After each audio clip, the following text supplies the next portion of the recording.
Hello children, welcome back in your SS class. So I hope you are getting bored with studying the different countries with their physical features, their food, their attire and their occupation. Now let's take a change, okay, with another chapter.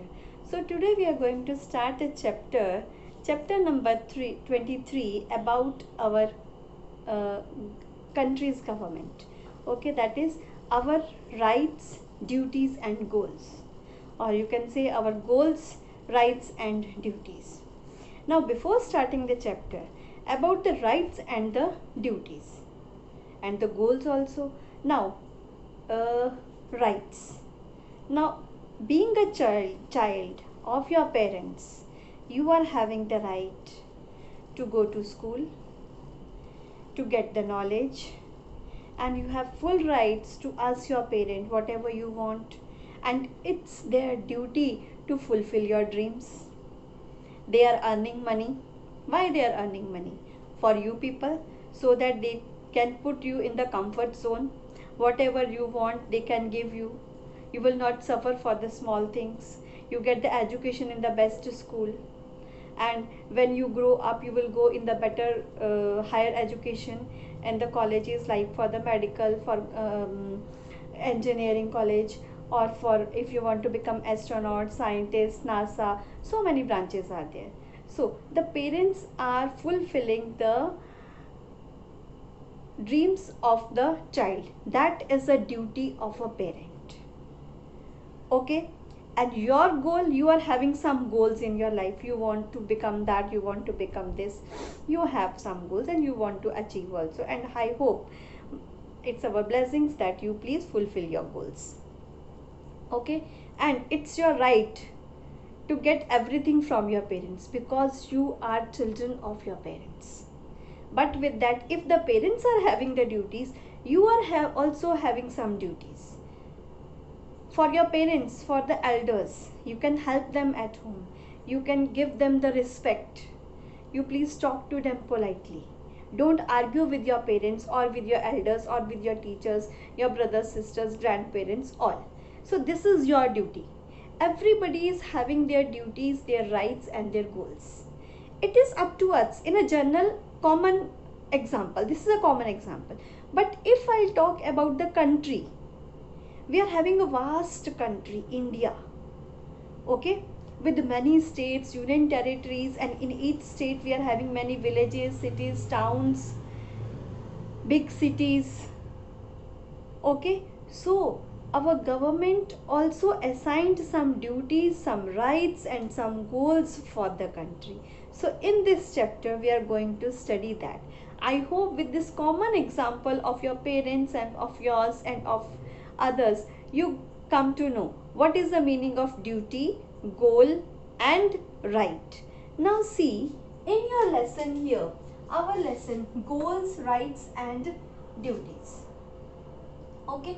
Now we are having preamble. Preamble means introduction of constitution. Preamble means introduction of constitution. You know, our India became independent in the year 1947. 15th August 1947 we got independent from the Britishers. Before that, Britishers were ruling on our country. Am I right? Britishers were ruling on our country.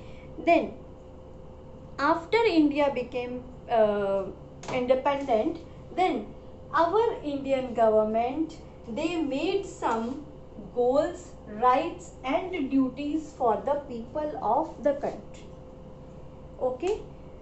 What are our duties, what are our rights and what are our goals? And preamble, in the preamble it is written, preamble is the introduction of constitution. Constitution is a book of the rules of our country.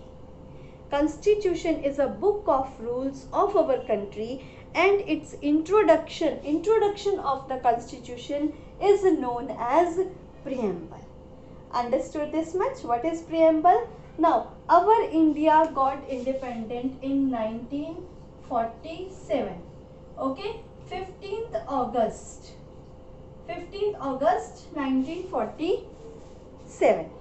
So that's why every year on 15th August we are celebrating Independence Day.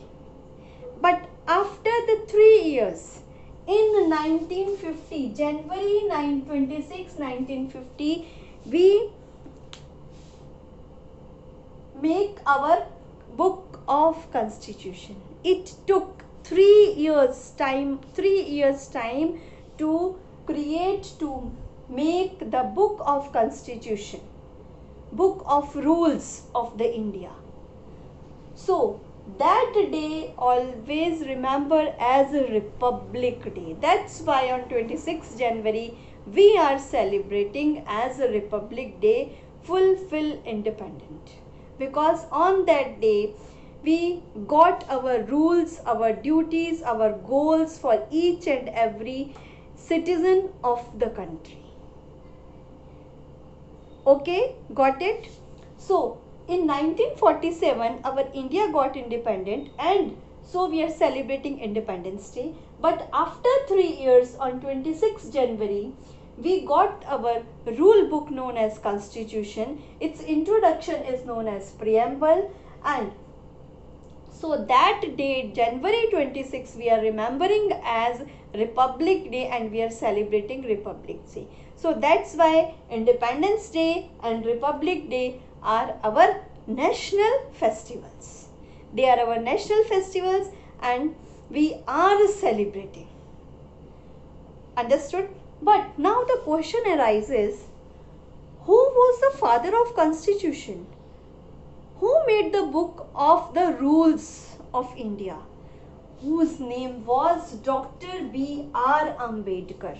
Dr. B.R. Ambedkar, or if the full name I'll say Dr. Bhim Rao Ambedkar, was the great personality of our country who made the book of the Constitution and was also known as the father of Constitution.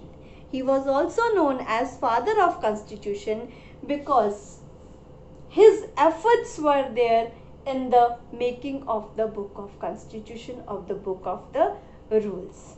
So he took 3 years time with his team to create it, and they issued on January 26, 1950. That's why we are celebrating Republic Day.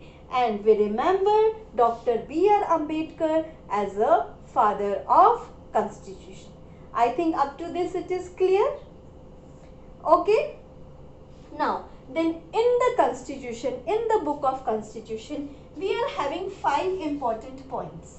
Number 1, sovereign, socialist, secular, democratic and republic. These are the 5 main rules, or the words are there which are used in the preamble, in the introduction of the Constitution. Now, what are the meaning of these words? I think you are also reading or studying or listening first time. All the things are new for you also. Okay. Now see, the meaning of sovereign. I'll start from sovereign.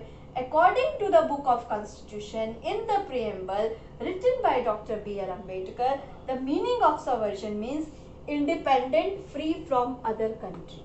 That our country is independent country. We are independent. Now, not any country is ruling on our country. Like in 1947, how Britishers were ruling on our country. Then after that, the kings were also ruling on the different parts of the country. So many in the history, so many kings were also there.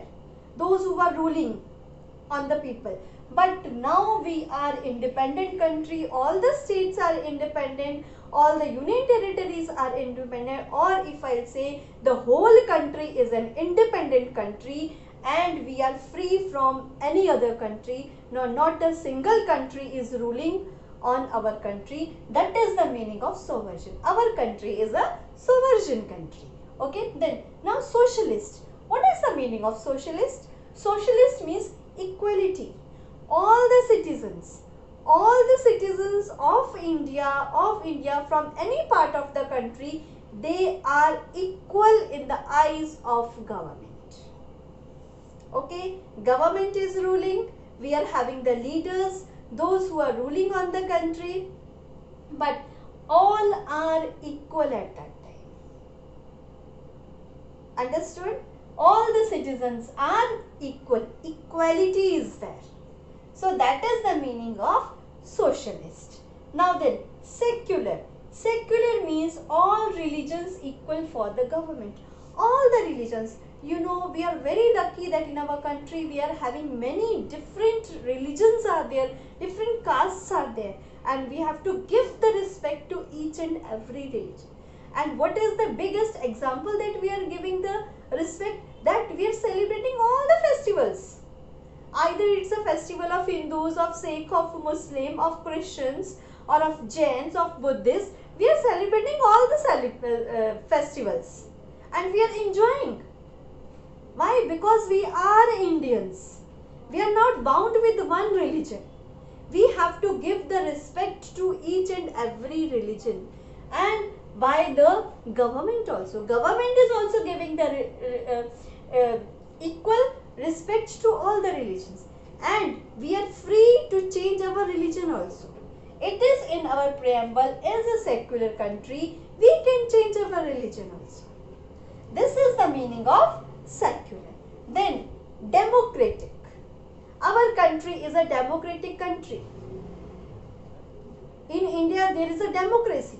The meaning of democracy is the biggest thing is vote. You know, your parents are going for the voting at the time of the elections. Maybe you are also accompanying them. आप लोग भी उनके साथ जाते हो, लेकिन वहाँ बाहर खड़े हो जाते, अंदर नहीं जाने देते बच्चों को. We are free to elect our leader. We are free to choose our leader. So many representatives are standing. Congress hai, Janata Party hai, so many parties are there. Their representatives are standing for the leader. But we the people, we are going and voting. To whom we vote, जिसको हमको vote देना है, we are free to give. कोई हमको pressure नहीं कर सकता कि आपको इस पार्टी को वोट देना, आपको इस पार्टी को वोट देना. We are free. Okay, that is only in our country due to democracy. That's why our country is democratic. But only one thing is there for voting, that the person should be either 18 years or above 18 years. If you are having the age of 18 years or above 18 years, then only you are able to give the vote. You are having the right to participate in the government elections, and you can vote and elect your representatives. That is the meaning of democracy. Now, the next is republic. Now, what is the meaning of republic? Republic means state is elected by the people.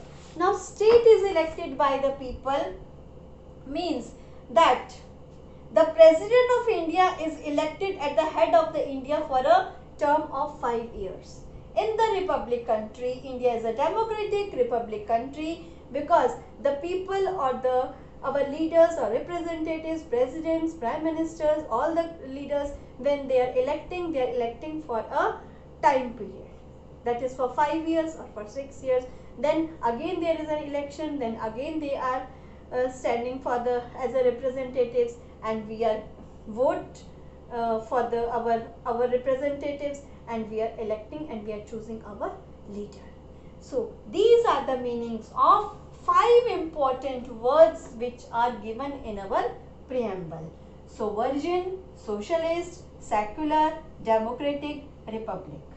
I hope you understood this much, the meaning of goals, rights and duties, who was Dr. B.R. Ambedkar, why we are celebrating 26th January, why we are celebrating 15th August, and what are the meaning of these important words which are in the book of Constitution. So please, this is my request, open your books and read the lesson, then you will again understand it properly. In the next session, we will move on to the fundamental rights. Okay.